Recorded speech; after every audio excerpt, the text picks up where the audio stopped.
back to the Cuyahoga Sound Podcast. I'm Evan Stone. I'm Chuck Schilling. Today we have with us Mr. Jul Huntley, also known as Jul Big Green. Jul Big Green. What's happening? It's happening, man. You're happening. No, this is cool. This spot is sweet. I love the dampening of the sound. I just want to clap, but I don't want to like throw off this thing. Yeah. And I like the drums. I feel like people are about to duel. Yeah, that's me. My dual personalities going on there. You know, sometimes it's a little jazzy, and rocking over here. I've always wanted to have a music video, just like a big open room, and have 3 drummers like all facing me, and then all them playing like variations of the same thing, but almost just like maybe a guitar player in the back, but basically like a crowd and just like 3 drummers. Like, Yeah. Ooh. just for the video, I think that'd be cool. It would be a pain in the butt to do that live. Get the drone shot overhead. Yeah, just like one of those crowded things. I actually spent all day yesterday trying to clean out a bunch of junk in my basement, and I bought a drum set, and I bought new heads for it, and I finally put the new heads on them today, because it's been sitting there, and I'm like, I want to play you, but I haven't been able to. How many other instruments you play besides drums? I know you got a Guitar wide is my talent. main, and then if you see me at church, then people are gonna say I'm a bass player, but I'm not. I'm still trying to figure that thing out. It was guitar and piano at first, because in college everybody had to play piano, Right. but my piano skills have been slipping, and I said I need to get this thing going. But I know what you mean. I love playing drums because I'm too scatterbrained to just sit there and just like spend all this time on one thing. I spend hours writing. I love writing, but drums you can play. I probably can play for the longest just because it's such a workout. Yeah. You know, and I could jam with people for a long time, but drums is still so novel to me that I'm like, I'll figure things out. Like that's my drum set. Oh, I had to put put the green heads. I had to get the green heads on it. Evans, right? Yeah. Evans makes the. And then I got my logo on the Oh, beautiful. decal. Is that a Yamaha kit? Yeah, the stage custom. Yeah. I bought it on Musician's Friend. I think I bought it for just around $300. Yeah. Or something like that. It came in the mail, and then I bought some heads. Oh no, I bought some cases, and then I had a whole bunch of drum sets. I had an old what is that one generic thing? Groove Percussion. Okay. Oh, And then the first act. Yeah. Drum sets. And then I had another TKO, or maybe it was Yeah, I had yeah. TKO, but I bought it for $25 from my brother-in-law's sister. It was all like mangled up and mashed up and all that. And then I was like, I don't know what to do with this stuff. All the hardware is falling off of this one. And then I just had a random kick and snare shell, which I think I still have. But I ended up just throwing everything on Craigslist, Facebook Marketplace. Yeah. And then a dude who actually lived a street away from me bought the whole thing. So I was just like, okay, cool. Now I'm just going to buy one set and just have like one all green set. Yeah. So This is Yamaha stage custom. Yamaha doesn't fuck around. Yeah, Man. Like yeah. that's their base level, but like you could play that on a stage anywhere. yeah, That's That's great stuff. that's what my guitarist Joey, his younger brother Philip, he goes by Lip. He plays a bunch of bands. He was like, yeah, that was my first set, and so I was like, okay, cool, because I don't need anything like fancy. I got it because there was these rappers during the pandemic that were touring through a bunch of churches, and then my buddy called me up. He's like, hey, these people are from LA and they need a drummer. I was like, I don't know who I'm going to find in like 2 hours. And he goes, will you do it? And I was just like, you want me to play drums? And I was like, so I was just sitting there downstairs just like, because playing over like trap stuff is different. All that. I'm not a choppy person.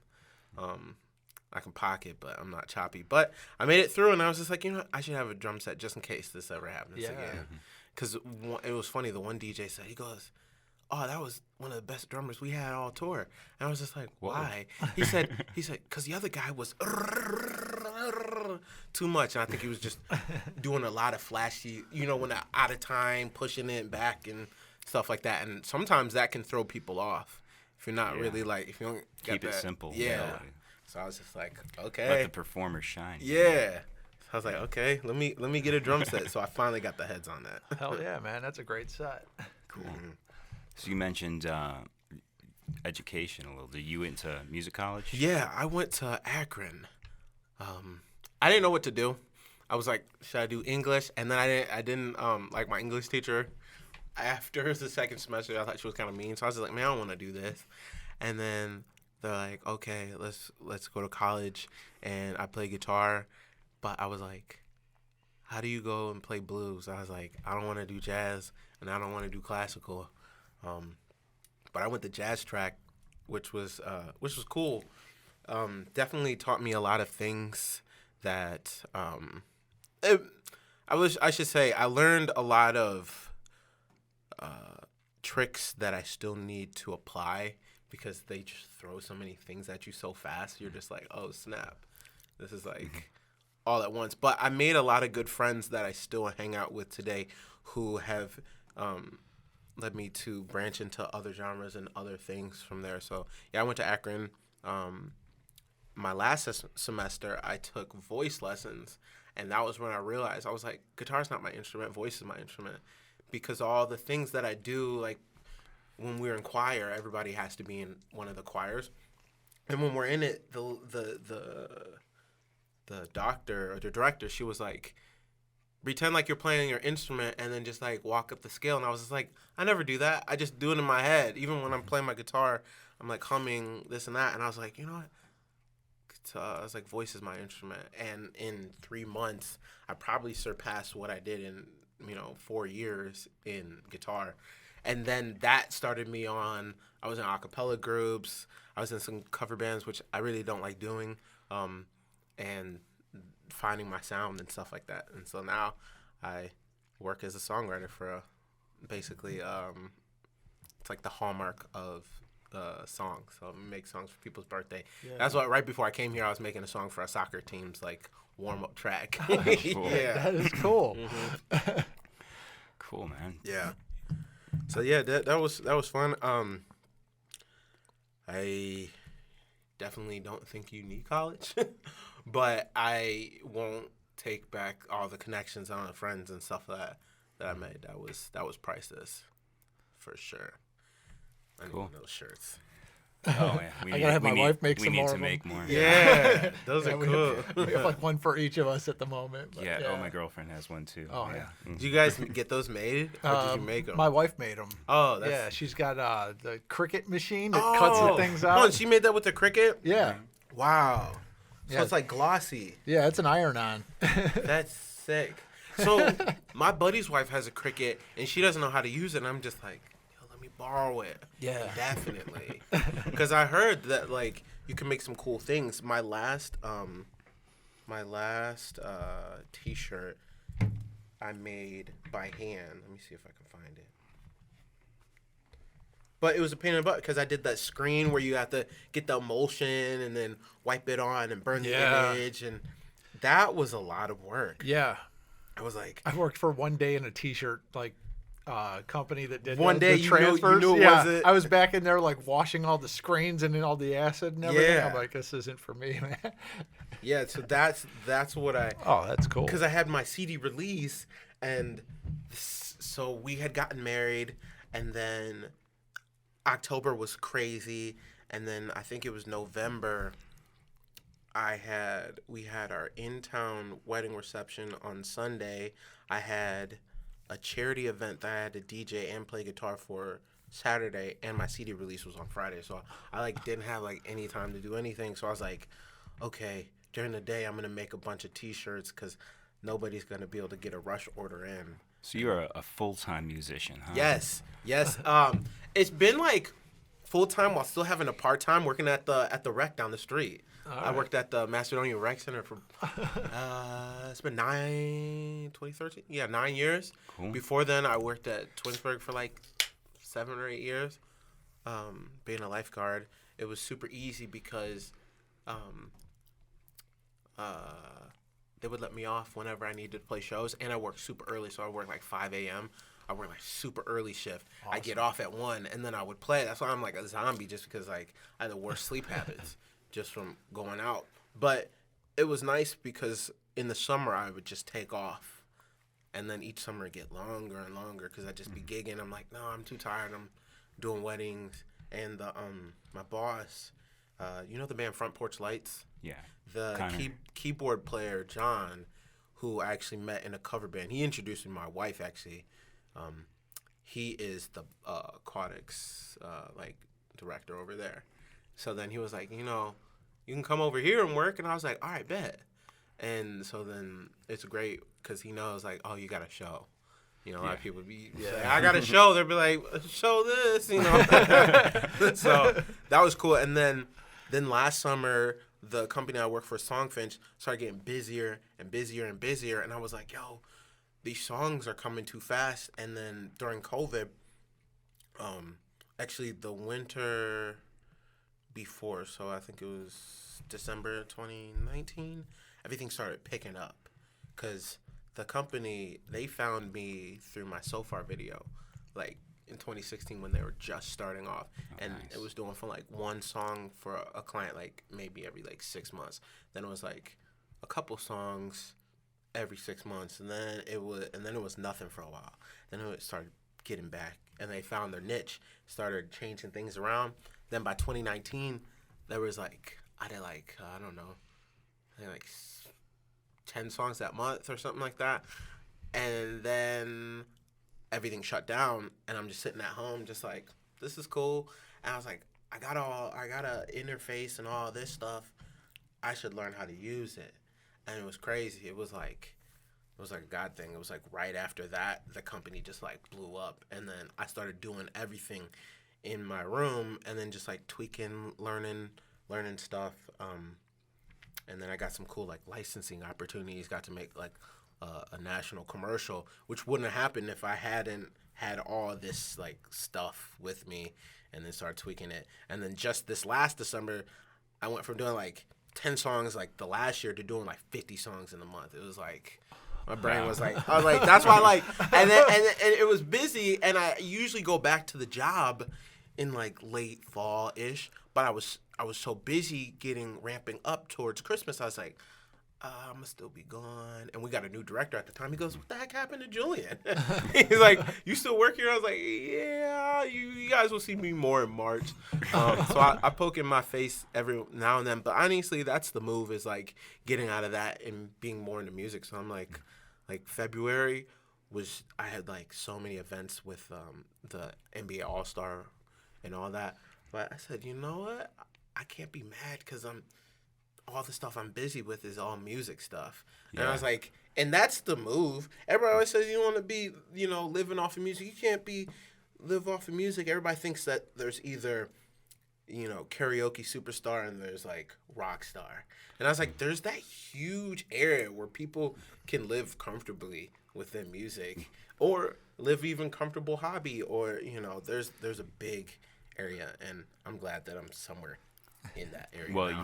you got to have this work ethic. It seems like you have to be able to pull that off. 50 songs a month does not sound. Oh my gosh, I think I've had 50 songs in my life. It's crazy. And like my buddy was talking about, it's creative, and I said, it's not my creative brain I'm using. Honestly, it's like an autopiloted, replicated formula version of my creative brain, because my creative brain is like, oh, something this and this and that, and I'll be working on a song for like 6 years and fine-tuning this and that. When it's these songs, I'm just like, I did it 3 times, forget it, you know. Yeah, this goes on, nobody's gonna know this, and I'm able to be analytical and just like straight to the point. And that's I wish I could merge that over with my music more, which I was able to with this last song that I wrote. I actually wrote for the there's other company that I just started releasing music through. It's called Song Trader. The lady from Songfinch, which that's the name of the song company, she moved over to Song Trader, which is they do licensing. It's kind of like you can go on there like Indeed and like submit for this and that, and then they also started distributing music. So it's kind of cool. I was sitting there, I was like, you know what? I pay for this service. Why not just move my stuff over? So I'm in the process of moving all my music over to just one place, because I got music on TuneCore, music on Distro, music on CD Baby, all this. I'm just like paying all these people that are doing the same thing. Well, I just moved to one. And then so I lost my train of thought. So when you're doing the music that's like, it feels like you're plug and play working on the program, Yeah. is there something you do to like switch modes to get into your deeper music? No, sometimes the music just hits me. Like I'll just be sitting there and the line will just hit me. There's just like inspiration, just like even just seeing like this flag, you'll be like, oh snap, it makes me think of something. And so that'll hit me. And I think I haven't like racked my brains because within doing that formula stuff, I find little like creative ways of like adding harmony. So one thing I like doing is just like stacking choruses. And then it's like, oh yeah, let me add some more harmonies. Okay, let me add this in. Let me see how high I can push my voice up here and this and that. And then after so many times, I'm just like, okay. But, oh yeah, back to what I was saying was that lady, she was like, hey, there's a video game. It's a popular one. The graphic on my single shows what game this is. I don't know if I can say the name of the game, but they're coming out with a newer version. They're like, they need music for it, but they don't want traditional music. And I was like, okay. And then like, here's target words to use. They give me like all these words. Like you can use this as a start off point, inspiration, or not use any of them.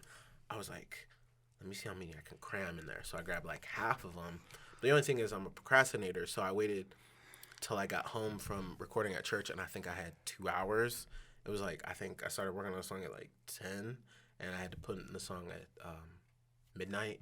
So I was just like, drum loop, and then I started playing the guitar, and then all this other stuff. But it was fun because I was getting creative with the parameters they set me, and I kind of like that because then I was able to be like, all right, I work well under the gun. Like, okay, we're done. Do this. Usually I would stack a million vocals and this and that, and I was just like, here. And then I had my buddy Summer School, manager who actually lives like down the street from here. He was like, hey, you should have Summer School like remix it because he does that type of pop stuff. And I was like, okay, cool.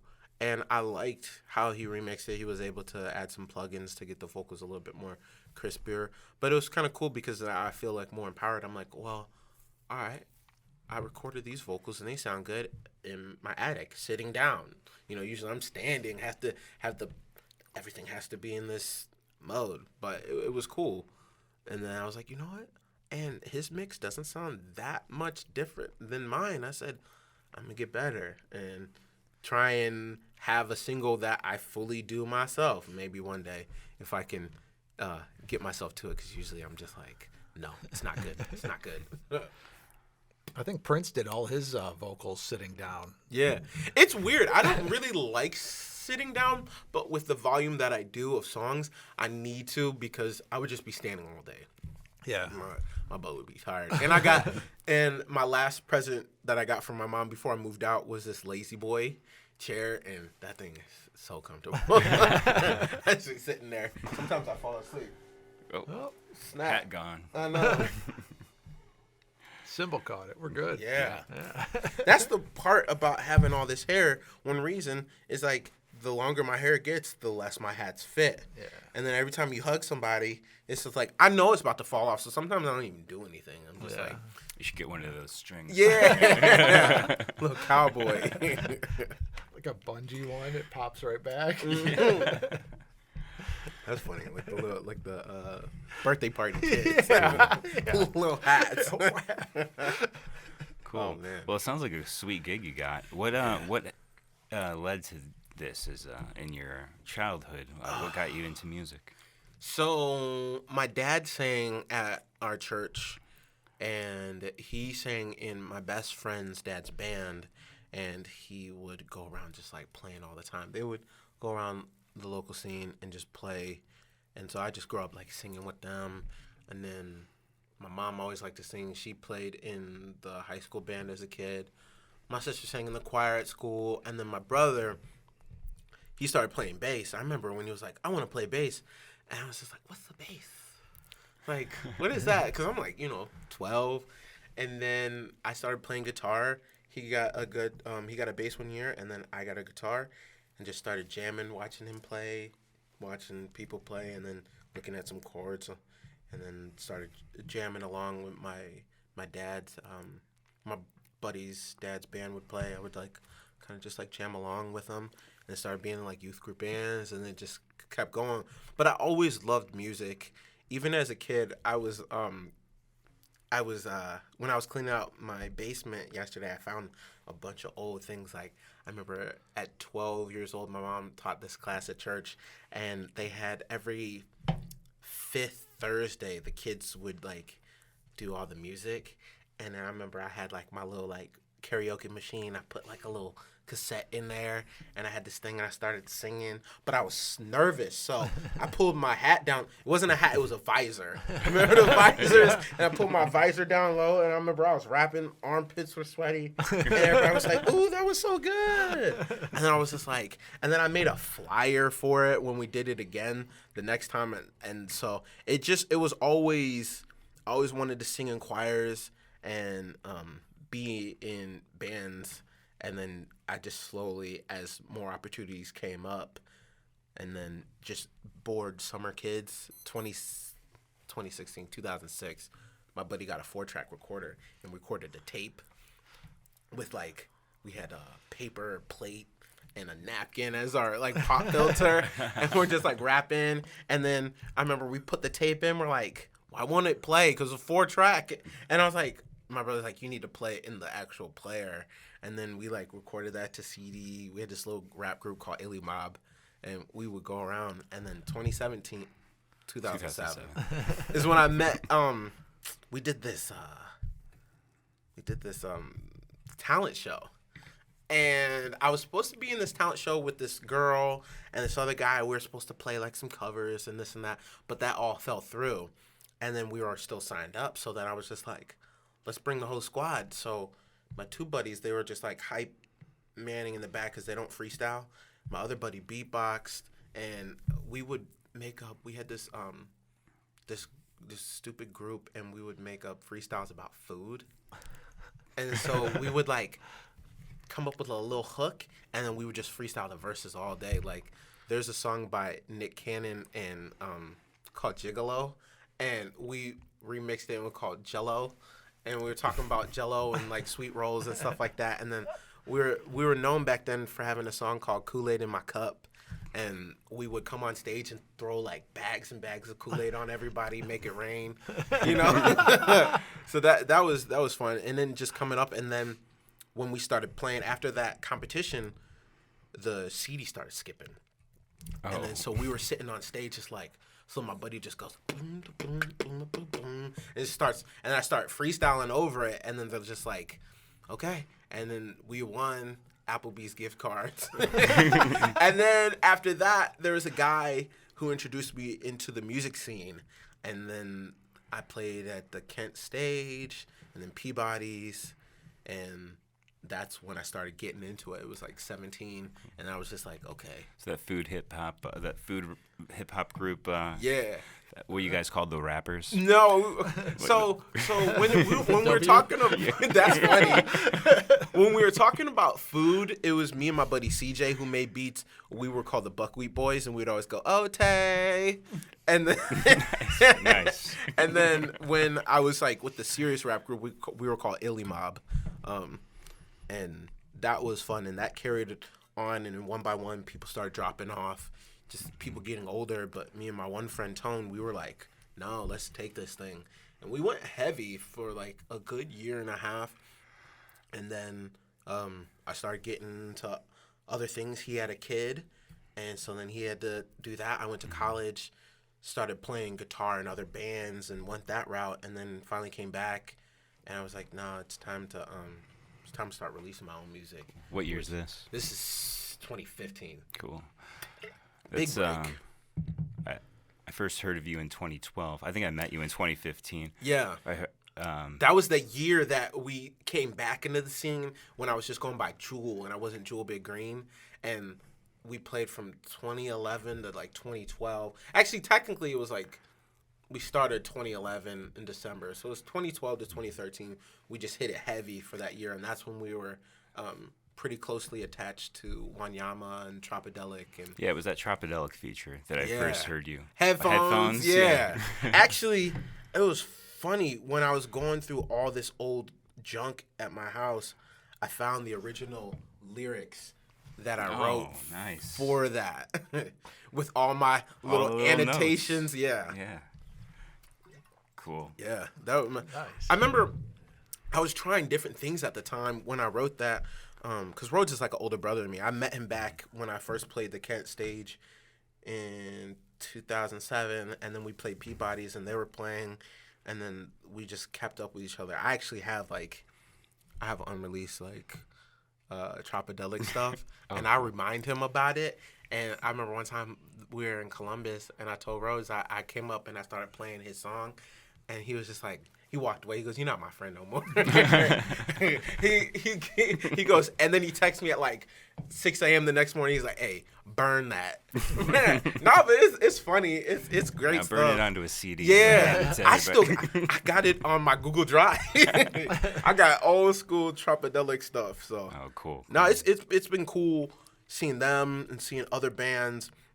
Which Tropodelic is basically a culmination of all the reggae rock groups. Yeah. Because you had some of the people from Dirty 330 were in there, Riptide, all the different groups, kind of just glow pop jiggly jams. You remember them? Yeah. They all just kind of like morphed into one group, and then they did their thing. Yeah. But it's cool. But yeah. Cool. I was just talking to Rhodes today about being on here. He's having a kid pretty soon, and so we're gonna get him in this summer, like once everything starts to settle down. Everybody's having kids. Their whole. It's cool to see the different iterations of the group, like seeing like young Tropodelic, party Tropodelic, professional Tropodelic. Mm-hmm. Now they're in like the fatherhood Tropodelic, because like. Well, even before, like you're talking 2007, 2009, I think is when I met Rhodes. Yeah. And, like there's just that college Tropodelic. Yeah. I remember we were riding in the bus because I went with them on. We played a couple shows back when we were doing headphones, but the problem was, Cousin Grayson was the drummer, right? Yeah, and then like Shrub. The hard part is to play headphones. Shrub, Rhodes, and me all had to be in the same spot, and we were never in the same spot. It was rare. And even so, Rhodes was like, yeah, that beat is just hard to reproduce and stuff like that. And we played it once at the Grog Shop. And then we were supposed to play it at their, I think it was their 2021. No, maybe it was 2020. I think it was 2020, their festival that they have out in the middle of like it used to be Freak Stomp, now it's Everwild. Yeah. That I was supposed to play that, and then it just didn't end up working out. But yeah, that song was always fun. I'm always like, why don't you guys play that song? I'm just like, you realize that song's like 10, 11, 12 years old. They're not like unless it was gonna play for like an encore or whatever. But it is cool. I actually gotta catch up with him. Cause it's been a while. I talked to him. I ran into Derek. His wife played. New wife. Yeah. She played in a Congratulations, band at my Derek church. Yeah, McBride. shout out with his mullet. Yeah. Everybody's got the mullet now. He looks like it because he looks Australian. He looks like he's straight out of Mad Max or something like that. But yeah, I saw him recently. So no, that was cool. He got married, and then Bobby has a kid. Mm-hmm. And then I've been running into Rex, their new drummer. That kid, man. Not so new anymore. Yeah. Actually, it's been a while. It's like 5 years or something, right? Yeah. Cool. But yeah, I keep running into him. I was running. I saw him at a show, and I was like, "What you doing in town?" He's like, "We got a break." I said, "This is the biggest break I've taken in forever." Yeah, those were the hardest working musicians I've ever seen. You know? Oh man, hey, you're up there with them. I'll say. Thank you. They be hustling. Mm-hmm. I'm trying to play like some out of town because kind of people don't. It's hard for people to kind of gravitate. The people take you more seriously when they see you out. Yeah. And doing other things, because then it's kind of like, oh, I knew them when they were still playing here. When you're here, you kind of take things for granted. But anytime someone says you're gonna move or you're gonna do something, everybody's like, oh, we gonna hang out. Yeah. My buddy moved to Florida, and he goes, why are these random people hitting me up? Oh, let's hang out. He goes, why we gotta hang out? He's like, we don't have to hang out. It's cool. We didn't hang out before. Right. He's like, when I'm in town, he goes, that's why I don't tell anybody when I'm in town anymore, because everybody's just like, and it was my buddy from the Buckwheat Boys. He's like, I don't tell anybody when I'm home because everybody's just bugging me. Cool. For sure. All right, man. So, you got anything special coming up? I'm playing this cool festival starting off summer. It should be fun. In the last day of April, my band is going out to the West Coast. We got this festival in South Pasadena, just outside of LA, called Eclectic Festival. They're having their like first time back after pandemic and all that. And then I know one of the organizers. Actually, I met him through Songtrader. After I had set up all short story on how I met the guy Brad. After I got done setting up my studio, the one lady Anna hits me up. It's like, hey, there's a commercial. It needs some music for it, and you want to submit some stuff. And I was just like, okay, yeah. And they're like, they need some hip hop with these lyrics, and I was like, these lyrics are bad. It wasn't that the lyrics were bad per se. It was just the execution. The guy who wrote rap is all in fours. 4 lines, or you write 2 lines. It's all even. This guy was rhyming. He rhymed 3 things with something else, and then something else, and then like rhymed 3 things, and then went on to another section of 4. I was like, you need another bar in here because this doesn't fit.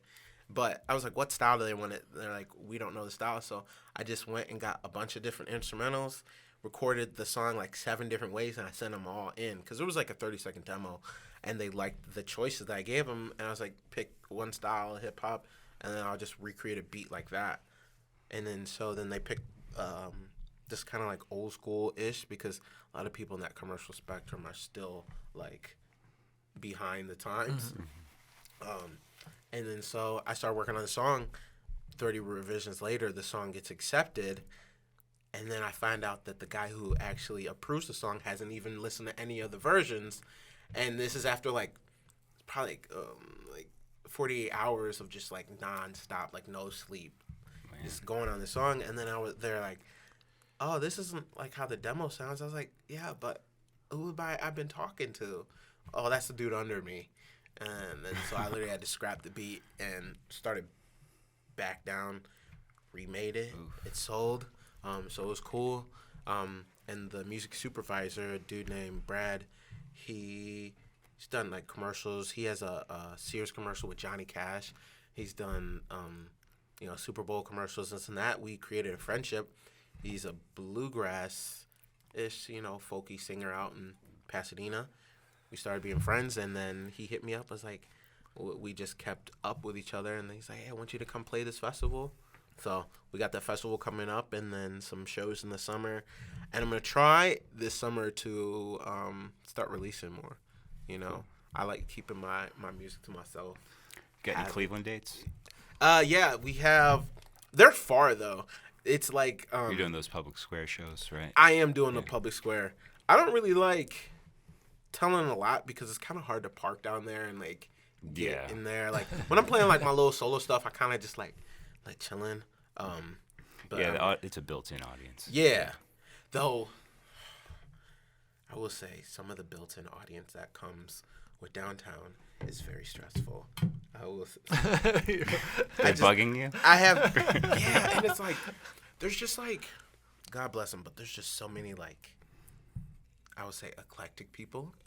Like I had one guy come up and he's like, "Oh, let me spit something, man," because my style of music makes you want to groove with it. I'm playing guitar, and I classify myself as pop, but like don't get it twisted. I still rap, and I still I still go toe to toe with anybody, and people always want to come on my mic, and I'm particular about my mic. I always like to bring my own mic because I had a mic and it like tasted like because I'm kissing my mic.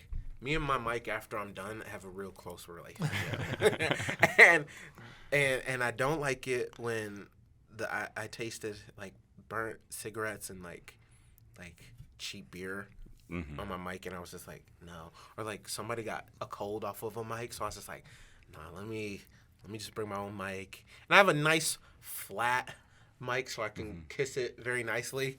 But basically, this guy comes up and he's like, oh yeah, trying to rap in my stuff. And then he's trying to rap in my beatbox mic. I'm kind of like turning stuff down, and then he's like, oh man, let me just say this, and let me just and I was like, what are you gonna say? And he goes, oh, let me just rap this verse. I was like, no, let me hear it. And then he started singing some. I'm not even gonna repeat what he said because it was like, I don't want you guys to get the episode scrubbed. But I was like, bro, there's families out here. You can't say this. And he's just like, oh no, you oh man, you ain't messing with me, huh? And I was just like, dude, you just give me my stuff back. And I'm never trying to like turn up on somebody. Plus, I have my guitar, and this guy was unhinged, and he looked like he would just like swing on anybody. And then he was yelling very disrespectfully to whoever's on the receiving end of his phone, and I was just like, ugh. And I was like, yo, can somebody get this guy out of here? So and then another time I saw this short gentleman that was probably in his mid-40s fight these two like high schooler kids over nothing. Somebody was just yelling something, somebody said something, but these high schoolers were like twice the size of him. He had that dad strength, but like nobody knew how to throw a punch, and they're literally just like flailing all over each other, probably where that camera is from us. And I'm just like this. I was like, somebody fall on me, and then I'm gonna I was like, please just somebody fall on me, and then I can justify just like walking home right now. So I love it. I love playing all the stuff. You see people watching is good as long as they don't break my bubble. Cool. Yeah.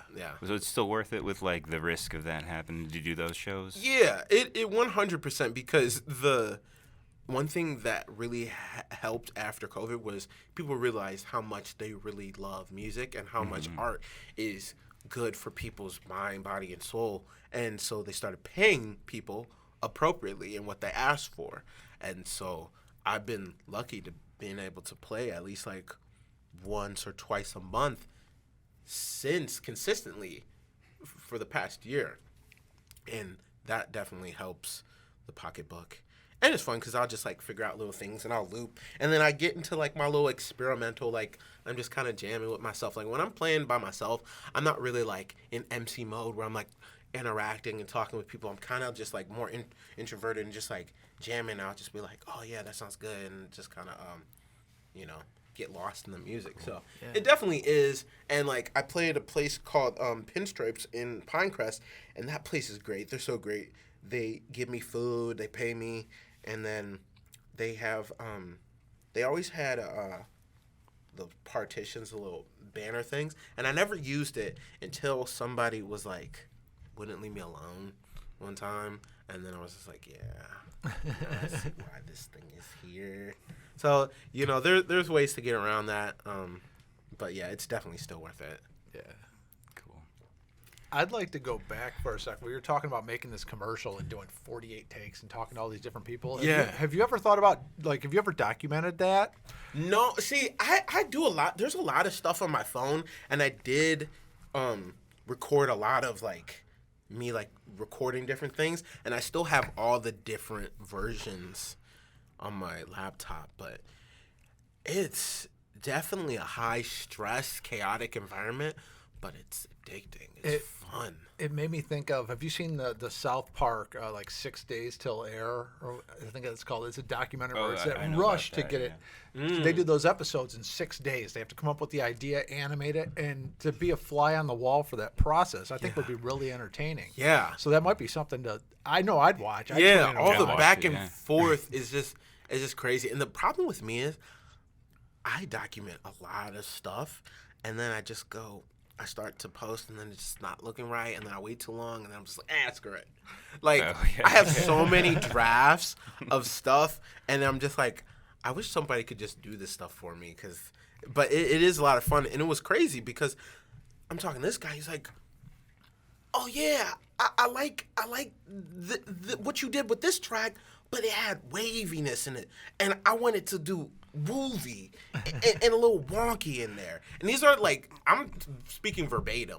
And then the guy, Brad, called me up after, goes, He goes, you'll get used to it. He goes, these guys don't know what they're talking about.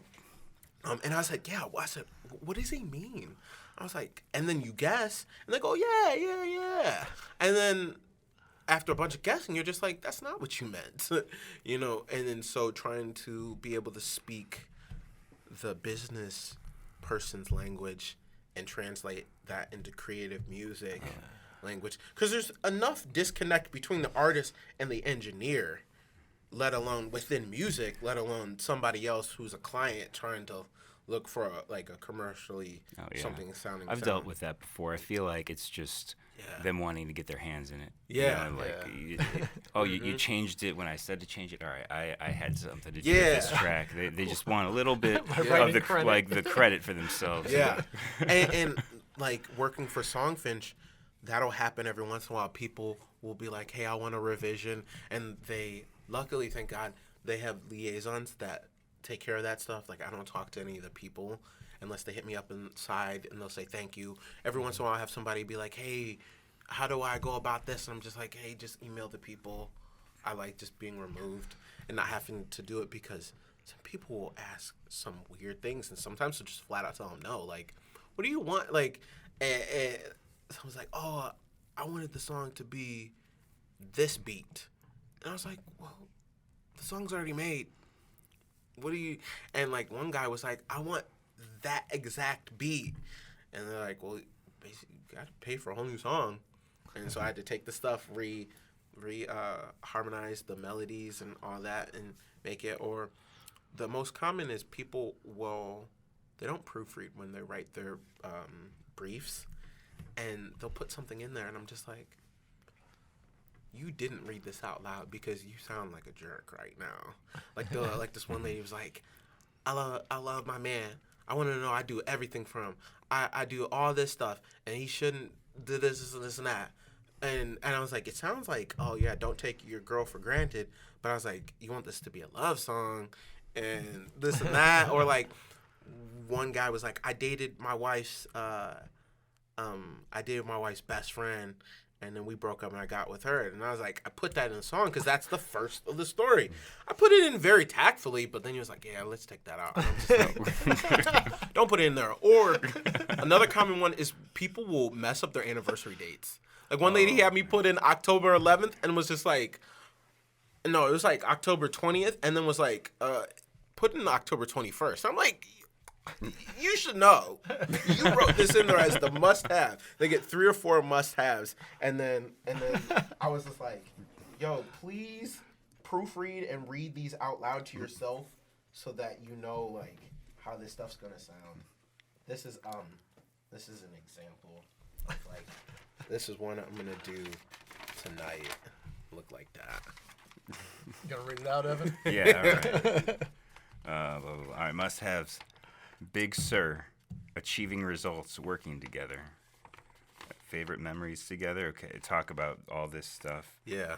Your relationship story. We care for the people so they can be their best. Yeah. So it's got all of these like criteria and stuff. You got your keywords you gotta hit. And tempo, genre, like occasion, mood, all that. Yeah, and then I have to take that, and the song has to be at least 2.5 minutes long. I have to have 8 lines per verse, because I used to make like 16-bar verses for everything, and then I was like, wait, I'm putting too much in. Strip it down. 8 bars on the verses, this and that, the chorus, and I usually just do a single vocal on the verses, and then I'll what's it called? I'll stack up my choruses, but I try not to get too into that, because then it gets crazy. Yeah. But honestly, if y'all want to write for some people, you can accept or decline as many as you want. It's called Songfinch, and they're always looking for new people, so they get busy. So it's cool seeing a lot of other friends get on it, or like some out of town friends, and I'm like, wow, this is cool, because I saw this company like almost tank. Now it's like building back up, and I'm hoping that they get more into like the commercial specter, because like businesses will hit them up, and they'll charge more if it's a business for like a business thing. But a lot of the businesses are like, this is for our thank you party. Like I did one for NBC's company party or like Facebook's company party or this and that, and it's cool, but the songs don't go anywhere. Like, they just sit in somebody's iPod, or they have a Spotify where they'll release the songs, but I like doing stuff that, like, oh yeah, this is cool. Like when I did the one commercial, it was for a company on the West Coast called Del Taco, and it just got played and played out on the West Coast, and it was cool. Like, oh yeah, you know, I see the commercial, oh, that's my music, and I want to do that stuff more, more TV and film type stuff. What's some other companies that you've had commercials with? Not as much commercials, but more just like songs that I did for them through Songfinch. We did. There was I just did one for an optometrist in New Zealand. Oh, wow. Yeah, it was random. So like, and it's cool because the company, it'll just hit up like random people, and you'll be like, oh, okay, cool. Or like this one lady, she's traveling the states. Liz Paint the States, and she is painting a different picture of each state, and I did her theme song for her thing. Or Daddy-O's Smokehouse in somewhere in California. I made this whole West Coast type sounding song. That was fun. It's cool. I wish I was out there so I could see like his stuff play. And then there's some podcast called Childish. They haven't released the song, but I made them a song. That was probably one of the dopest ones I ever made. That song. I'm not gonna lie, that song. I was like, dang. The hard part is sometimes you make these songs, you're like, I kind of want to release this. Like, I'm thinking about like releasing like a series of songs called Songs About People that don't make sense, inside jokes. Just take it as for a fairy tale song, you know. Yeah. But my wife, she'll sit down and read the criteria, then I'll play the song. Because it means one thing when you hear the song, but then when you know the backstory behind the things, you're like, oh, okay, this is kind of cool. And so just getting into that stuff more, and then movies. That's the goal, is get something on Netflix or this and that. Because my buddy, he got paid a lot for that Netflix film. And I'm like, Netflix, you can pay me too. You pay me half that and I'll be good. Yeah. that film and television money, that's no joke. And it's cool because then you can kind of still do your thing. There's a lot of people who, I'm sure there are millionaires who compose for TV and stuff like that, and you wouldn't even know. My buddy, he's living in Cleveland. He has 3 Emmys for making the background music for a TV show, and won 3 daytime Emmys. And wow. He's just like sitting there, and he works for H&R Block. Oh, wow. You would never know it. And then be like, oh, yeah, that guy, he's cool. He's a drummer, this and that. And they're like, no, that dude's got more Emmys than your favorite actor. So it's cool. I like that because you're able to – because, everybody says, oh, yeah, it's cool, be famous. But, like, to be famous, that'd be stressful. That'd be stressful. I don't know if I could – I don't know if I could do that. I could do it with being that dude in the background and be like, oh, who's that dude in the green always hanging out in this clique or this and that. I want to know all those people, and like maybe have like my little fan following, but not be like, I want to be known enough to be in the circles, but not enough that everybody's like bombarding and running me down and this and that. Because then I feel like I would probably just be like, all right, we can be done now for a little bit. Just below TMZ. Yeah. Just like, because, like, there's some famous people, but, like, people don't really chase down Pharrell. He's, like, kind of just always tucked back. Lenny Kravitz is kind of tucked back. But Lenny Kravitz also has a compound in Brazil, like this huge, like, I don't even know. It's like 200 acres or whatever. It's this huge farm that has a studio, has a farm, a restaurant. Yeah, literally, like, he could just live off of there. Because I was like, my buddy was over and he was like, yo, if you could trade places with somebody for a day, who would you do? And I was like, I said, probably Lenny Kravitz, or I said somebody else, but Lenny Kravitz was one of them. Oh, I said another one would be an astronaut, so I could go up and show my one friend that the Earth is round. I was like, so I can really be like, see? Dang, that's cemented in here. You don't know I'm dogging them too. What are you talking about? The Earth is round? Yeah. News to me. It's true. You know, it's a disc. But But yeah, no, that was fun. If you could trade somebody with somebody, who would you trade with? Let's think. I would trade with.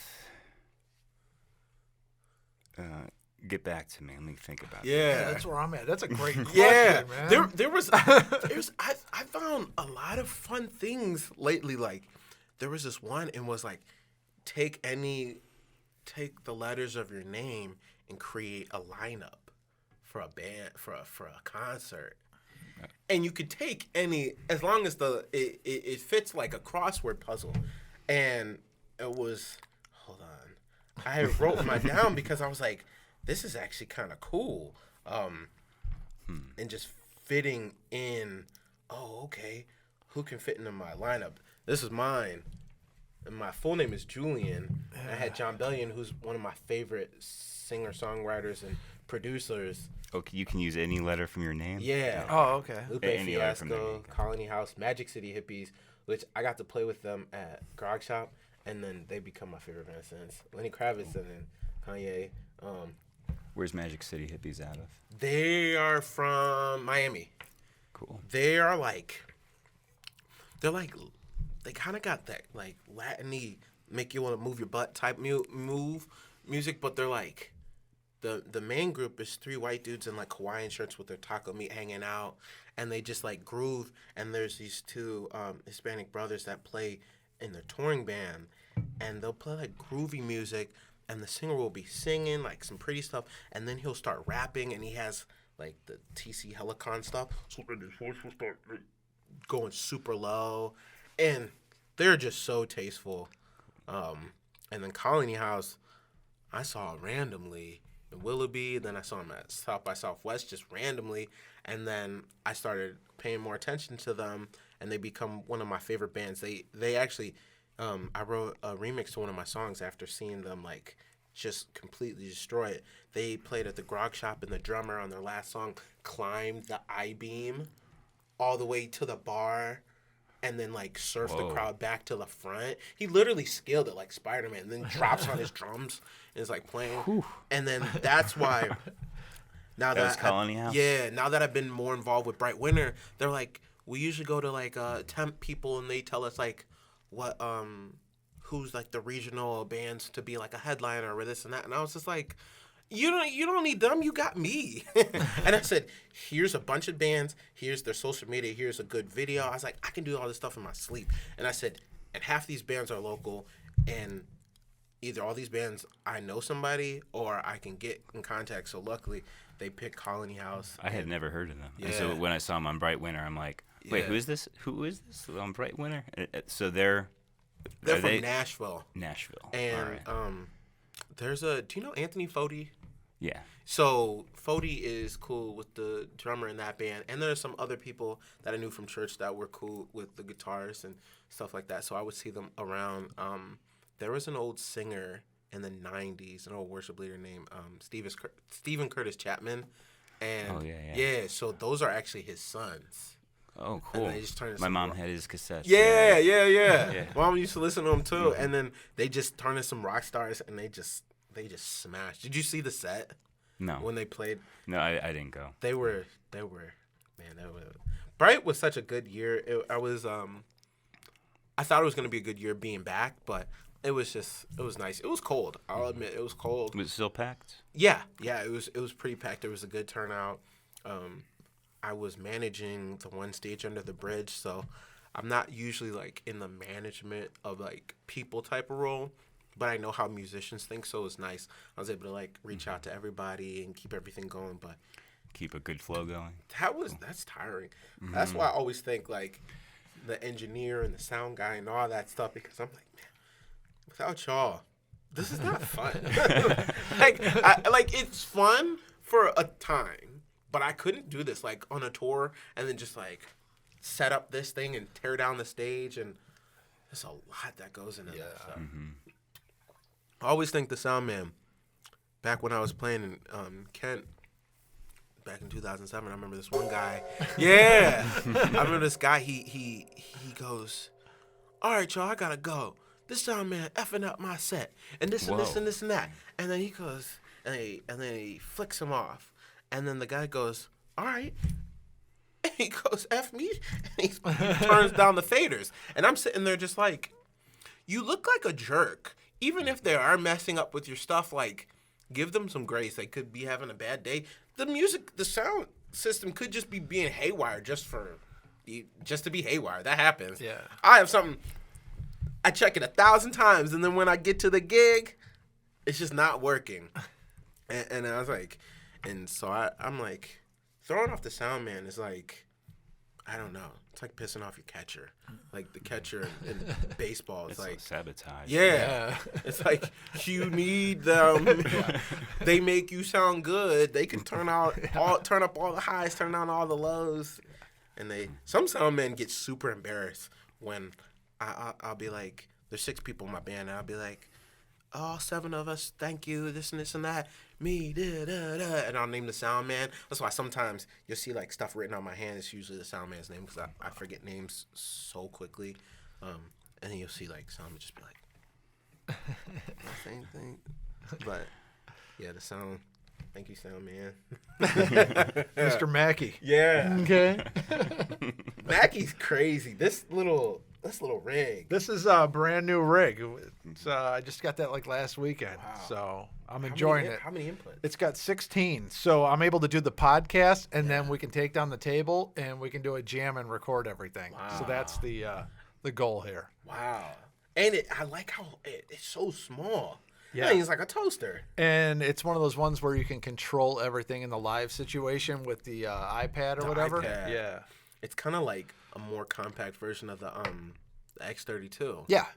And I just got actually Mackie because I DJ weddings. Mackie came out with this 8-inch woofer speaker called the Mackie Thump Go. Okay. So it's the Go version of the Thump like 15. It's like this big. I also like it because Mackie is green. The handles are green. Yeah. It's the answer to the Bose S1, that little portable unit. It has 2 inputs and a Bluetooth, but you can still play the Bluetooth even though it looks like it's taking up the first input. You could still adjust your stuff apart from it. And it doesn't have EQ on the actual unit, which kind of stinks, but it has an app for it. Yeah. And you can do it in the app, and then you can mute everything, and it's battery powered. Oh, so, wow. Because I do so many ceremonies where I'm running some cables all throughout the cut, just trying to get around these people, and you don't want speakers being all intrusive to the wedding space. So I'm like, oh, I need a battery-powered speaker, and this thing is sweet. Wow. Super small and little. It's like this big, and it's got a weird design. Like, I think the tweeters are below the sub on there. But I mean, I've been so you using just flip it over. Yeah. it sounds good. It's battery powered. It's super small, and I can't wait to take it for a spin on this next wedding. Because sometimes it's like having to switch sound systems from one place to another. I don't like doing that. I like to just show up on one thing. So yeah. So do you DJ weddings or does your band play weddings? I DJ weddings. I don't really like doing the band stuff with weddings.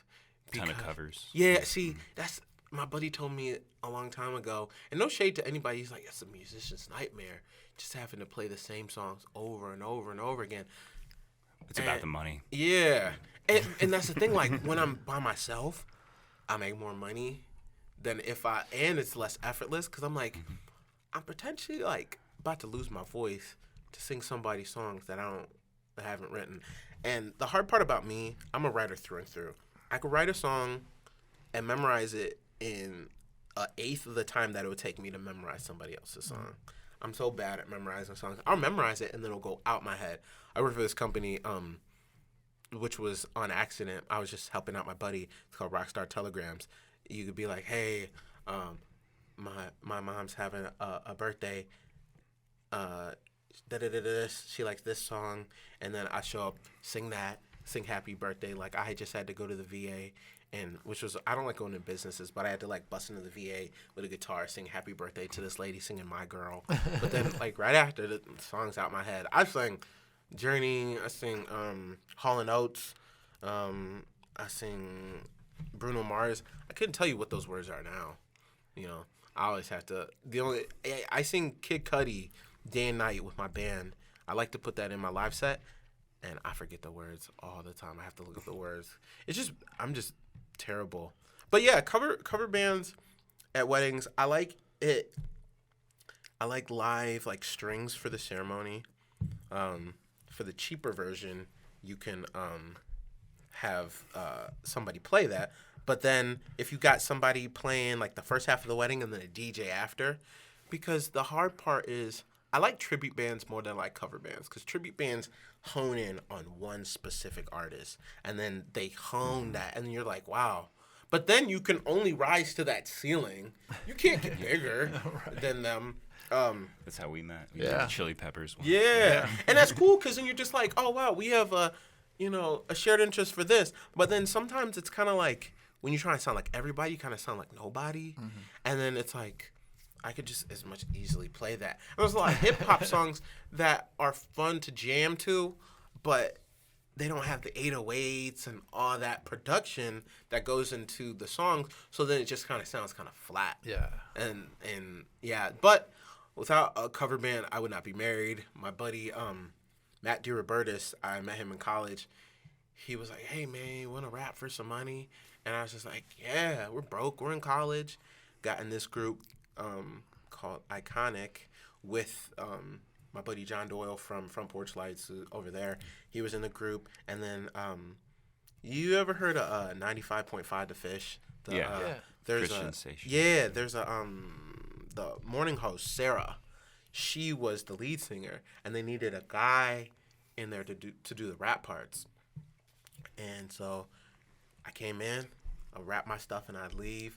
It was cool because my set list was like a fourth of everybody else. I just rapped my parts and then just dipped. And then the one lady, when we were practicing, the lady goes, oh, I wish somebody could sing this part. And then she goes, and they just go like, this is probably like my fourth practice, and they're like, can you sing? I said, yeah. They're like, why didn't you say something? I said, I was trying to do the bare minimum. So anyways, I got in the band, and then we played at the Blue Rock in Hudson. Do you remember that?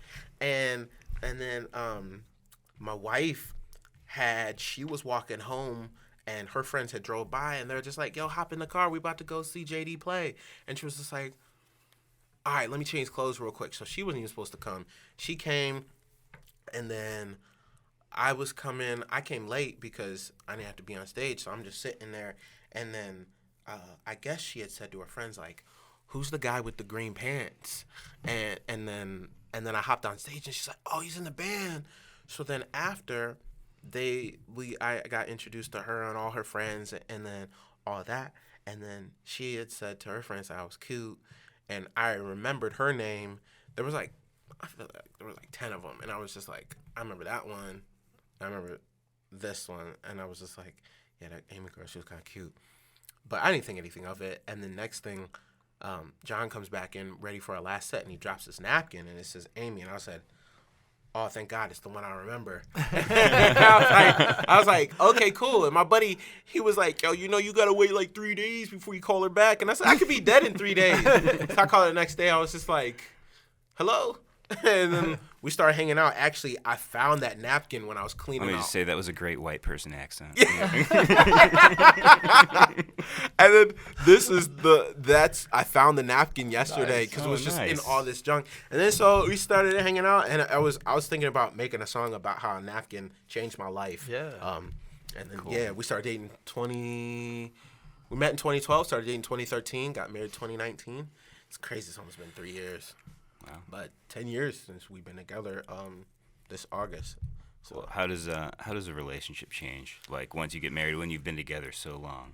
it was like, because I waited till after we got married before I moved in, and that was an adjustment.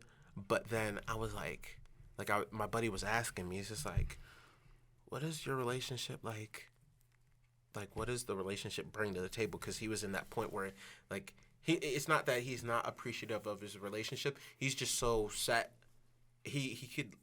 There could be like no one in the world, and he would just be cool, just chilling by himself. Mm-hmm. He's one of those people, and I was like, yo, it's enhanced my life. I said, now that I'm starting being able to open up from being a dude and being kind of closed off, my outlet emotionally is in my music, and then being able to talk. We got a hot tub recently over COVID, just to like chilling, and then we'll just have our little therapy sessions, just chat, and then I remember I'd just be like. I say something that was on my mind. I was like, wow, I could talk. This is kind of cool. I got somebody that, I can talk and I bounce ideas off of. And I was just like, hey, ain't you pretty nice on the eyes? Cool. So, yeah, and then navigating that, because I grew up naturally, I have more girlfriends than probably all my friends combined. Went to like 15 proms in high school, and I was homeschooled. And all my girlfriends would be like, oh, Julian, you're fun. Because I knew how to social chameleon adjust to each situation. And then so getting a girlfriend, it was like, oh, how do I navigate this? Because I still got all my good girlfriends. I want you to be cool with all them. But I don't want you to feel like another one of my friends. And then trying to figure out how to navigate that. And it's cool because all my best girlfriends, it was kind of like a tour. She like meet this person, and she'd meet all my second moms and all that. And then, like, some of my best friends are her best friends. Like, my closest girlfriend, she lives up in Rochester, which if I'm ever gone forever, or, like, you don't see me for a while, I'm usually up in upstate New York. That's, like, ingrained in my system. I was born in New York City, but upstate New York is, like, I want to buy a house up there and just, like, end up there. Except when property taxes come around, because it's crazy up there. But, yeah, we're, like, best friends and have each other in each other's weddings and stuff. Let's take a second to thank our sponsors. We'll get back to your hot tub Del Taco money. I want to know these sponsors. Chuck Kaminsky, are you listening? Basement Trader. Basement Trader. He better be. He's been here since day one, and he supplied the mics for us. That's right. Yeah. BASS. MEN. MEN. Like meant to be? No. MENT. Basement Trader. OneWord.com. Check out his Reverb store. He's in Painesville on Chestnut Street. He's local. You can go to him for used gear, vintage gear. He'll get you good deals on new gear, and he'll repair your stuff, and he'll do real quick turnarounds. Setups, and he'll tell you some funny stories, too, while you're at it. Yeah. Basement Trader. Take that with you, Jim. Hey, I will, because I'm always, this last year, I've been getting rid of so much stuff, and then I love buying stuff secondhand. Yeah, he gets all kinds of cool stuff, and he's the way he put it, because we were both like in the process of flipping gear for a while. Yeah, he's a nickel today rather than a dime tomorrow seller. Yeah, so you get good deals from him because he's looking to go through inventory quick to buy new stuff. I've been slowly getting rid of a lot of stuff because I'm just like, yo, a lot of this stuff is just dated and it's just taking up space. My wife is like, it's funny because being a musician, you gotta have a lot of gear. You gotta have cables for backup. Yeah. She's like, what is this? It's not even open. I was like, yeah, I'm hoping that I never have to open it. It's backup. And then my wife is on that minimalist tip, so it's like junk, this and that. So she's just like when I was cleaning up in the basement, she was like, ooh, you was cleaning up? You know what? That's a business idea right there. We need to make a spot where musicians can hide their gear from their wives. Hey. Yeah. We need a basement bigger than this, though. I remember when I bought my... We need like a delivery address, and we'll just charge him to get it delivered to our place, and they can pick it up when it's convenient. That's hilarious. That's not a bad gig. I kept my four-wheeler at my buddy's house for a while because I was just like... I told my wife, I was like, I'm going to buy it. I'm gonna buy an ATV, and I was just like, yeah, but if she sees it, she's just gonna be like, oh, it's just taking up all this space. We can call it Basement Hider. Basement Hider. Hider.com. That's what's up. I'll make. No, that's not as catchy as Basement Trader. Let me tell you. All right. No. Thanks again, Chuck. Cool. Let's shout out Unrefined. Unrefined is a new 100% gluten and dairy-free meal prep service in Cleveland. They're downtown. They use local food vendors for their products. The food is always fresh, never frozen, and you can get delivered if you're within 35 miles of downtown. Go to unrefined.com firstls.com and use the podcast promo code FIRST20, FIRST20, and that will get you 20% off your first order. All right. Yeah. I got something to add in here that is not one of our sponsors, but it's something I came across, and you reminded me of it when you mentioned Hall & Oates. Yeah. So there's this Hall & Oates hotline that is, I don't know if it's original, but it's still up. Like, I don't know how long it's been up. But you call in there, and you just dial 1 if you want to hear this Hall & Oates song, and 2 if you want to hear this one. So it was like before. It was like Spotify precursor. Yeah, it's exactly. That's So funny. if you guys want to hear some Hall & Oates, the Hall & Oates helpline is 719-266-2837. Again, that's 719-266-2837. That's I think I went with do number they have any Belgium oats or only Holland? only Holland. Oh. Yeah. That's hilarious. Wow, who would set up a number just for that? It's on there. It's on there. I for really sure. believe you, Jewel. That's hilarious. That's like it's one of those things. It's like giggle worthy. And you're just like, I stopped saying LOL in between things, so I just be like, ha ha. Because I noticed I would put it That's in the everything. original LOL. Yeah, I would put it in everything. Abbreviated it. Even when things aren't funny, people would just be like, LOL. So I try and even if last time I used it, I was like, I have to laugh. So or else I'm lying. Cuyahoga Soundcast. Podcast. Podcast Soundscast. Did I say that? Soundcast? Yeah, brought to you by Laughing. by haha.com. How'd you come up with the name?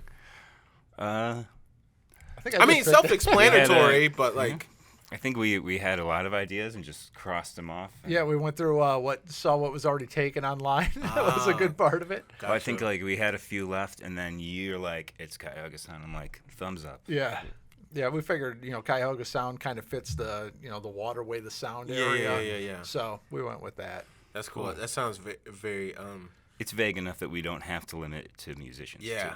too. And it shows people how to pronounce it, which to us it comes naturally. But I didn't notice that till I saw a YouTube where it was like pronouncing Midwestern, indigenous cultures and all the names of things. And there's a bunch of things from up in like the Rochester, Buffalo area. People are like, how do you say that? Canandaigua. or like the town that looks like Chile, it's Chile and stuff like that. I was like, Cuyahoga looks easy to say, but they're like, Cuyahoga. Cahoga. Yeah. We're in partnership with Listen CLE. Yeah. Listen And they are CLE. freaking cool people. Very cool people. Put me on the playlist, actually. Oh, let me tell which you, one? I heard you. That's my homie. I groove to their playlist a lot. Groove is one of them, yeah. They have 9 mood-based instead of genre-based playlists that you can find on their website. Links to their playlists on listencle.com. And they got other big things in the works coming up for artists with the EPKs and things for venues to be able to search for them. So they've got a lot of big things in the works. That's cool. They're really big with working with Destination Cleveland. And Cleveland Rocks. Yeah, and Cleveland Rocks. I work with all those companies very heavily. Yeah, so it's great to see like everybody working together to Well, try it's and good to make have this you in happen. the Yeah. I like- Cuyahoga sound loop. That's one thing that I said, as long as I'm in music, I want to be able to do is like, transcend the different cultures. That's why I kind of went the pop route, so that I didn't just get stuck in like, punk or rock or hip hop. Yeah, you're very, very fusion. Yeah, genre. I try and like frequent all the circles so I know at least somebody. So if somebody's trying to get connected with somebody, I can try and be like, let me hook you up with him. Because what's the point of knowing a bunch of people if you can't like ask some favors and be like, hey, give this person a show. Normally this person, because it took a while for us to like, get on Fox 8, get on these things. And now it's like, I've had so many friends be like, hey, what's the hookup here? And I just be like, hey, slide him the number. It's just tell him I sent you. Actually, listen, CLE. one of the people's behind that. We have some unreleased music together, so All right. hopefully when they hear that, they drop that stuff. Finally released that. Huh? Let's give one shout out to Russell Jones. Oh yeah, Jones Drones. Jones Drones Cleveland. He's been around. Let's since, keep it legal. Jones Drones Cleveland. He had to change his name. Oh, because there's another Jones Drones. Yep. He is a commercial drone photographer focused on creative solutions. Jones Drones. It's CLE.com. How do you feel about when people say that? Clee. Clee. I hate it. I don't hear it that often. I don't, but like I hear the CLE. CLE is cool, but for some reason it just sounds like an unfinished word or something like that. And I'm just like, oh, I don't like it. It looks cool. I love seeing CLE on things. Like especially that. Like listen CLE. Yeah. But like They got the sound waves as the skyline. Yeah. That's a cool logo. I think that Mike McFarlane did that. yeah. Yo, have you played his game? His game? Yeah, he's got a board game.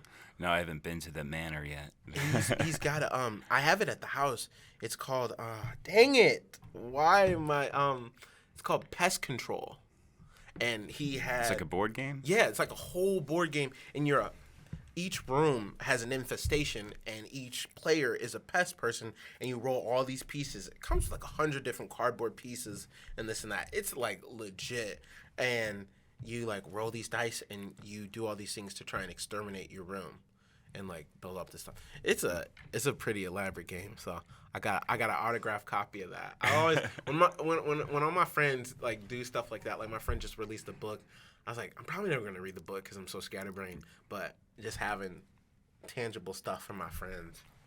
That's a creative mind right there, man. Yeah. So you grew up around church music, right? Church Yeah. every Sunday. And you still Yeah. devout? I worked at a church when I was towards the end of college. That my church hired me back as the youth band director, and then basically I was a throw around guy. So like I would hop on the drums. The drummer couldn't play, or this and that, and then I still play. Sometimes I'll travel around to different churches and play here and there. But it's kind of cool. It's fun. I like jamming. You know, some people would be like, "Oh, why don't you be a worship leader and this and that?" I was like, "It's not my cup of tea as far as like my style of what I release." I said, if you look at deeper meanings of all my music, it's very positive. Even if it's something dark, there's usually some type of like revelation that can come out of it. And I always try and write songs with a deeper, more positive outlook, even if it's not a positive per se song.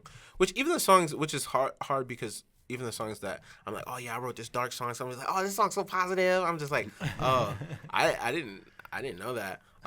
But try and have that because I feel like there's a lot of music that is just so good and you can hear it, but then you listen to it and you're just like, what's this song about? You're just like, oh, this song make me feel bad. Like this song is kind of dark, and there's a time and a place for that. But I just feel like there's so much songs that are just so heavy and dark, and you can be heavy and dark and still have like a conclusive ending or more positive ending, not a happy ending, because positive and happy aren't always the same thing.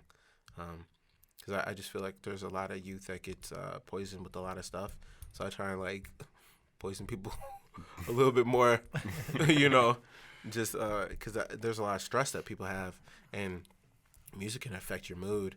Music can change a lot of stuff. So I'm just like, let me try to make some music that put some people in some good moods, but. You don't Is there a message to the music that you create, or like what you were just talking about? Yeah, it all has different themes. Like my one song, "Work," I wrote that about like a really sucky job that I had and overcoming that, and then I caught the positivity at the end of that. Yeah, I was 12-hour days are the worst. Yeah, and like I was super like that was such a stressful time, and I remember the mindset. Everybody there was just like, "Oh, I'm fine, just showing up, getting my."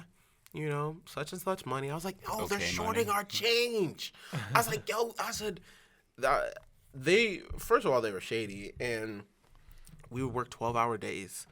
And I would work at the pool. I'd work 5 to 11, drive an hour, work 12 to 12, and then do it again. And I remember I was just like, this sucks. And the second verse is about a manager that my wife had to deal with being stressful. And I was just like, yo, I was like, this would be stressful, but I got plans for better than this. Because I was like, I know everybody. There's a lot of working people who could hear this. Or like my song Good Day is actually about a really bad day. The song actually used to be called Bad Day because it's about a really bad day that I had. But I was kind of just like, all right, life happens, but it just keeps going, you know, everything.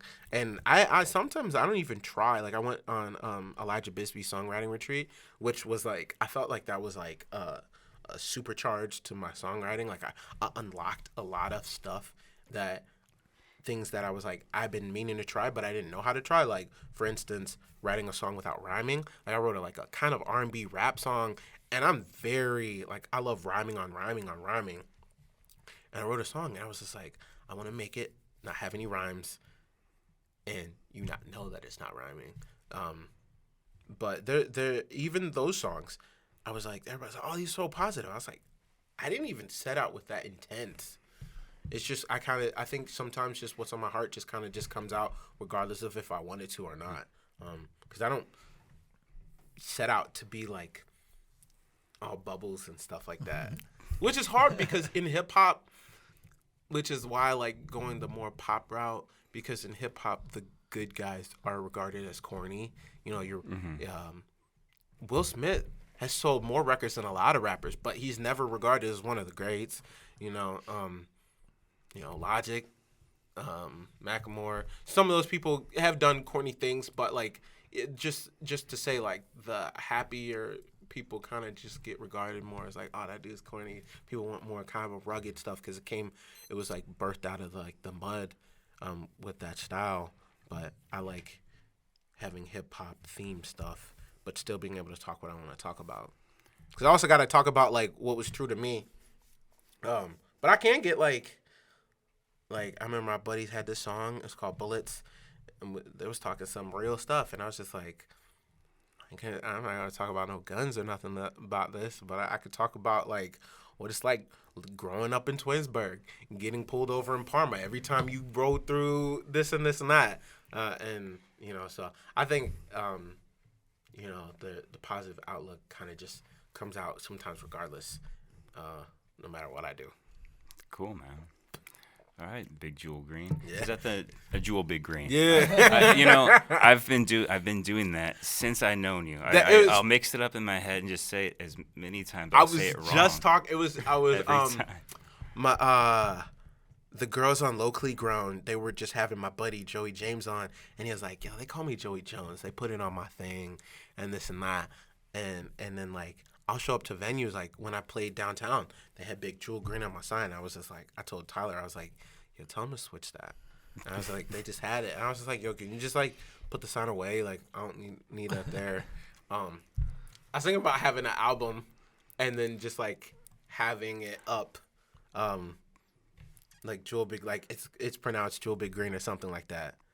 Just because it automatically, when you tell somebody one way, it automatically, I think it's something in the brain that makes you want to say it the opposite way. I don't know what it is, man. I can't help it. And the hard part is, I think it's hard with 3 names. If I was Jul Green, then it would. And I think it's because people call me Big Green a lot, and Big Green and Jul. Like I'm cool. Like a lot of my friends will, hey, what's up, Big Green? That's where it came from. So in high school when I was running track, they would call me, oh, Big Green. Twinsburg's blue and Nordonia is green, but I all showed up in greened out. They would almost think I was on the other team. And then when I was going by Jul back when we first started meeting each other, I was just Jul, and I had a Facebook, and nobody could find me. So I was like, all right, people call me Mr. Green and Big Green. Jul, Mr. Green. I like Mr. Green better, but that's even just as hard to find as Jul. And I said, and I was like, Jul Big Green. I was like, okay. I think Evan actually, like when we were writing out the calendar, he's like, Big Jul Green. So if we look up true, there, yeah. There's a scratch out mark on today's That's date. funny. And he's like, no, you got it. He's like, Jul. He's like, I keep That's messing it up. But at least you notice that a lot of people say it and they won't notice, and I'll be like this. and I hate correcting people, but I want to when they do because I'm just like, don't do that. So is that the? Do you have a name for your band, or are you just? No, Jul that's Big the Green thing. as- Because my band always changes. I always wanted to. When one thing I decided when I started going solo was just be me, and then that way it gives me liberty to show up as a DJ or show up as a solo artist or a trio. Like I'm Jul Big Green, just like you'll have, Lenny Kravitz, Toby Mac, all these different bands. They'll show up and then they have 30 people with them. Yeah. And then just have a band. That's why I don't like when I DJ, people put, I started overflow DJing with the company and they will always put DJ Jul Big Green. I was like, that's too many words. Take out the DJ. I said Diplo, Skrillex, Steve Aoki, none of them have DJ in front of their name. I was like, I don't want it.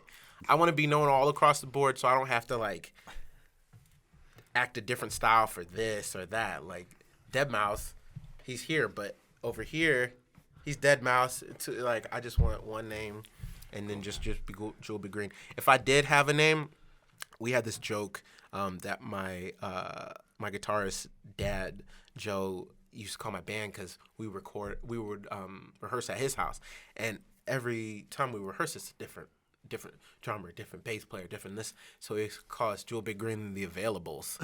So I was like, yeah, and there is no Availables. And so one time I was playing a show and it wasn't my main band, and I didn't want it to be like people come to think it was me playing music. It was kind of just a big jam session. It was for Ingenuity, and I called up a bunch of friends, and I was just like, yo, you guys play this, and we'll just jam for an hour. And they're like, what do you want to bill it as? I said, JBG and the Availables. So that's kind of a little side thing. Maybe one day we'll have an album that'll be Jul Big Green and the Availables. I always like that name, but until then, it's just Jul Big Green. Cool. Have that on everything. I gotta bring y'all some stickers. I got my Jamaican bullseye Your little logo. stickers. Yeah. Yeah. Which actually, that's a J. There's a B. And that's why there's that little space in there, because that's a G. Oh, I see. Okay. Yeah. Do you incorporate a lot of reggae? I've heard people say it, but I've also heard people say I'm country. And which I don't really hear. But I guess Miles to Go and stuff like that. It's the cowboy hat. Yeah. it's like, and the funny thing is, anytime, I was on this hip hop poll for and I just wanted people's feedback on my song. People are like, oh, I love the country feel. And I think it's because you hear kick and acoustic guitar and you automatically think country, just because that was the time when Old Town Road was getting big. But I was like, yeah, this song's 10 years old, but people outside of the genre don't know how to classify things, so they just classify it as whatever. Like my buddy said in Korea, everybody calls everything American country. Everything. He was like, they'll call metal country. They'll call hip hop country. If they don't understand it, it's just country. And I was like, that's funny. Yeah. Which is just like how my buddies who play jazz, I'm just like, you guys get to a point where you're all good, and then it just sounds like the same level of expertise to me. I can't tell which inverted diminished scale you're playing, which one you're. I didn't pay attention that much in class. And my buddy's like, for real? This is jazz? I said, whatever you do, you bring your jazz to it. Just like I bring my this to every track. And I was like, even if I'm purposely trying to kind of stave it off, I was like, it kind of just It's comes who out. you are. Yeah. Mm-hmm. So, yeah, I've heard people say there's reggae in there. Though I have a song coming out called A Day in Your Life that kind of has my reggae-ish flair, but it still has that pop pocket to it. That'll be a fun song when we drop that, probably this summer, because that's a nice Cool. Looking forward to that. Yeah. Cool. As we wrap things up here, is there any Cleveland artist or band who's caught your attention recently? Oh man, so many, especially at Bright Winter. Yeah. The band called the Rosies. Oh yeah, Joseph's band. Yeah, the little misfit kids. Mm-hmm. Which I knew they were planning something, because the one dude had his bass just sitting outside and he was just sitting there all day. And I was like, whose guitar is this? And then I understood, because he smashed it. during the set, and they just kind of like, yo, what up, hey man, just like super happy go lucky fun kids, and then they were just like jamming on stage, having fun. I was talking about Summer School, my buddy who helped me produce my stuff. He kind of sounds like the dude from Tears for Fears. Have that voice. People say he sounds like Rick Astley, but I think he sounds more like Tears for Fears. Got that nice dum dum dum dum dum dum four on the floor type feel. Joey James, he's a kid that we used to have the same management. He's starting to come out in my guitars, and his brother are helping him like transition from like more of a R&B, pop R&B to like into like the pop punk type vibe. So he's coming out doing some things. It's been fun watching them. And then there's a singer named Karin who I met at my wedding because she came as a +1, and then she got connected to some of our friends. And then in the past, oh cool, Tyler Ray played with with her on that album. Yeah. And so her first show was at Mayhall's with this band called Oliver Hazard. And I remember beforehand she was like super nervous. But like she says she's been playing 1.5 years. I think I wouldn't be surprised. I say this all joking. I told her, I said, if you told me you played like for like 10 years, I'd be like, all right, that makes more sense. Because like how well your branding is, because she's a videographer and all that stuff. Her website has like custom made jackets and all this color. She had, even just her first year out, she had her own festival and like had all these people. Mikey played at her festival, Maddie and all that stuff. And she does this like whole like, you know, positive vibes type thing.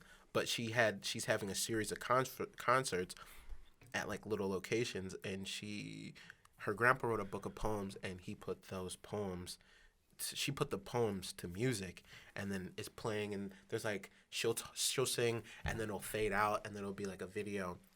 It's real like avant-garde type stuff, which is kind of like the group I was in, Blue Light, in college. We would play like this acid jazz stuff, and I would rap over it, but we all play on the big pauses of stuff. Like we just like sit for like 5 minutes, and everybody would be like, do we clap or not?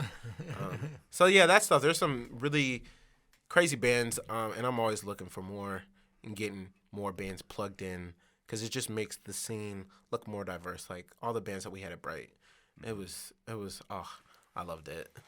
Cool. I loved it, all the different types. You playing again soon? Am I playing again? Yeah. We'll see. I played with this band called the Rust Belt Ragtops. They're like Ragtime? No. They're doing they're at the Fish Bar, right? They run the open jam out there in Painesville on Thursdays. They're kind of like OAR. Oh, okay. So it's like jammy but folky, and like or kind of like a stripped down Dave Matthews. Oh, gotcha. Saxophone player in the band. I got hired to play lead guitar for a show last weekend, and I'm gonna probably do some more with them. It was a really nice like collective thing. Because you haven't played in a bit. Yeah. I would love to play full time again. Yeah. But I haven't really. Was New Moon your last like band? I'd say yeah. Okay. Yeah, that was the last thing that I was really really excited about. Y'all was jamming, man. Yeah. But I'm always on the lookout for sure. new group to join. You know, new people. I love just playing with everybody. That is a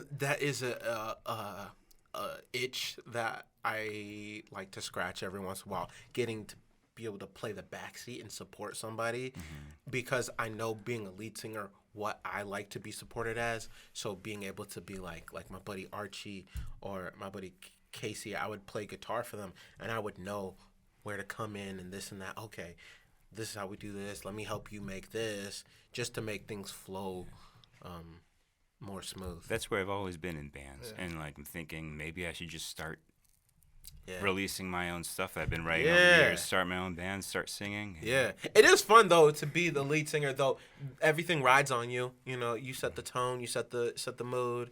But it is nice sometimes. A band is nice because everybody helps and pulls their fair share if it is a healthy band. But if it's not, but being a lead singer, you kind of have to make everything, make all decisions. You're kind of like the boss. But the cool thing is you set your ceiling. So I've been in bands where it's like, yo, we want to go, but this guy's holding us back. And I was just like, I never want to have to deal with that again. That's kind of what happened with New Moon. We had two guys, like there's 4 of us. 2 guys were kind of holding us back. Yeah. And we let them go, but our fan base was so like used to them and loved them, you know, and they were part of the band. And that was the big mistake that kind of had it fall apart. We only lasted like 8 months after we let the bassist and drummer go. Gotcha. But like we could have made it work. Yeah. And sometimes, and that's why everything happens in seasons. Like there's like my buddy who I used to rap with. I was like, man, we have so much songs together. But I said, you know, that was a season. And there's no hard feelings. We just like, sometimes even having people in certain roles is a detriment to them. And it's just like, yo, they'll never say, yo, I want to leave, because sometimes you get comfortable. And it's just like, yo, sometimes you got to just be like, yo, you got to, I'm not mad at you. And you got to communicate with like what the goal of is to like how far you want to advance. And that stuff changes, but that's the whole local scene. That's Cool. We're running a little over. Yeah. I'd say for sure. This might be our longest podcast I was about to say, right now. That's the one thing. I heard your one episode where you're like, we're giving some space because we're always talking. And I think you said that with Mikey. And then I said, oh, dang. I said, I'm going to try and remember to shut up, but I'm probably not going to remember. So I'll just like, you could honestly leave. And I'd just be sitting here talking to myself and just be like, all right, so this is what we did today. All right, let's test that. Yeah. Checklist. And that's because being a lifeguard, you watch water for 8 hours a day. The waves of the water become a crowd cheering. And then you're ending up like the deck is your stage, and you end up like singing to yourself. That's why I like when we had masks. I didn't like it because it was hard to breathe, but I liked it because I would be singing to myself and just be like, oh yeah, this and that. What's up, everybody? I liked it because it hid my mug and nobody saw like how ugly I really am. It was like my best friend. Now they're not requiring it anymore, and I'm like, oh. I still wear it at Walmart and the grocery store because I don't want. I wanted to put on Facebook. I said, if you see me with a mask on, it means don't talk to me. And if you call me, I apologize because I'm not going to listen to you because I have headphones in. And I'm trying to get in and get out. And I'm dodging everybody's. Like, I was at Sam's Club the other day, and I was dodging. I saw my friend's mom, and I was just like, it's not that I don't like you. It's just when I'm in the store, I'm on a mission. In and out. And I don't want you to see. And I'm already sticking like a sore thumb. Big black dude with green all on, and I got a matching green mask. Maybe it's not me. But I look a little bit more unapproachable. All right, Jul Big Green. Yeah. Cool, man. It's great to have you on. Yeah. Man. I'm glad we finally got to sit down and talk. Chuck and Evan, this was fun. Yeah. And it was super close. I was like, I'm late. But then I was like, oh, it's only 10 minutes away. So that's cool. Cool. Last thing before you go. Yeah. Movie recommendations. Old or new? Let's get one of each. Okay. We could have had a whole thing about this. All right, so there's a stopwatch. Yeah. My family communicates in just movie quotes. There's an old black comedy superhero movie called Meteor Man. I don't know if you've ever seen it. It's got Robert Townsend, Big Daddy Kane, Cypress Hill, Eddie Griffin. There's another person in there, but he's in trouble now, so we can't name him. Yeah. But it is a funny movie.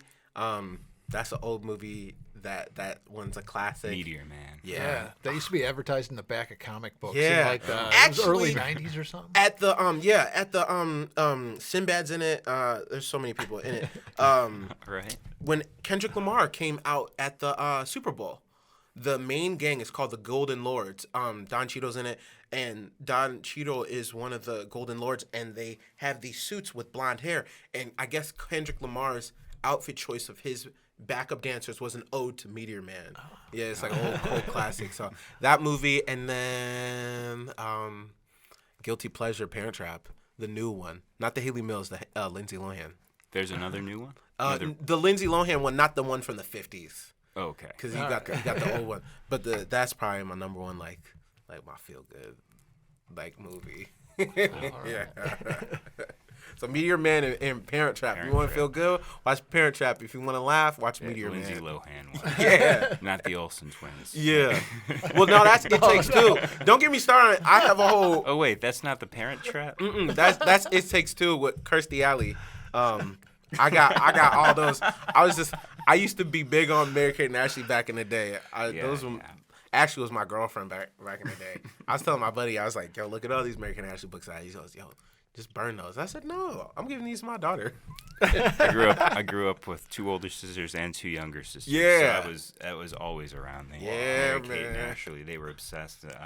Yeah. I could still sing some of the birthday songs. Unashamed. So yeah, Parent Trap and that. And if you want to get real brainy, Inception. I love Inception. I could watch that movie. I purposely waited. Last thing, I purposely waited like 8 years before I watched it again because I knew I loved it so much, and I still wanted to have that like original feeling. Wow. And then when I watched it, I probably watched it like 4 times a week. I could watch a movie probably endless times and not get sick of it. I'm sure I still have a few more viewings before I finally actually get it. Yeah. I've probably only seen it like 5 or 6 times, but. And Interstellar, like that was like on paper, I say that's one of my favorite movies, but Inception is so much better. And oh man, because it's dreams and all that. Man, that movie's so good. I could watch that movie right now. Cool. All right. Well, Yeah. you go watch Inception, and we're gonna wrap this up. All right. Yeah. Thank you. Thank you, man. you, man. All right. Peace. For the Cuyahoga Sound Podcast, I'm Evan Stone. I'm Chuck Schilling. Peace.